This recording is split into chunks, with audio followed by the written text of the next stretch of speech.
কমে আসলো। তারপরে আনলো আমাদের ডিজিটাল মিটার।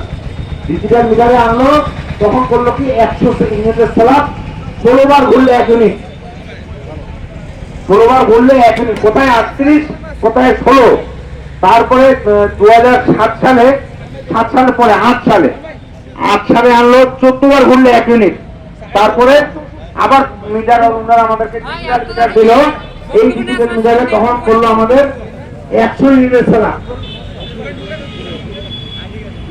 তারপরে আমাদেরকে ওনারা আবার করলো কি, তারপরে আবার মিটার চেঞ্জ করলো, করে 75 ইউনিটের স্ল্যাব করলো, করে আমাদেরকে তখন করলো 14 ইউনিটের এক স্ল্যাব।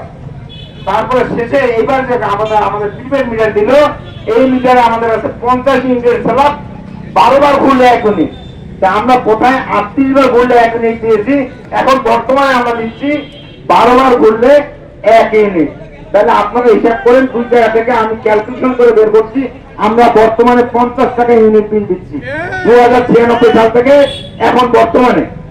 এটা আপনার খাতা কলমে নিয়ে আসেন, আমি খাতা কলমে লিখে দিতে পারবো কি হবে আমাদের 2 টাকা থেকে 50 টাকা ইউনিট বর্তমানে আমরা দিচ্ছি। এটা কিন্তু সাধারণ জনগণরা কেউ জানে না। এটা আমি মিটারে কাজ করেছি বিধায় আমি এই জিনিসটা জানি। আপনাদেরকে সামনে আমি এই জিনিসটা তুলে ধরার জন্য কালকে আমি মিলন ভাইকে বলছি যে আমি এই জিনিসটা সাধারণ জনগণের মাধ্যমে দিতে জানাতে চাই যে আসলে কেন এই আগে বিল দিতেন 200-300 টাকা, এখন কেন 4000-5000 টাকা হচ্ছে। বিল দেখাচ্ছে ওরা 2 টাকা থেকে 5 টাকা, 6 টাকা, 7 টাকা বাড়ছে। 7 টাকা বাড়লো, 10 টাকা বাড়লো, এত টাকা ইউনিট কখনোই হবে না।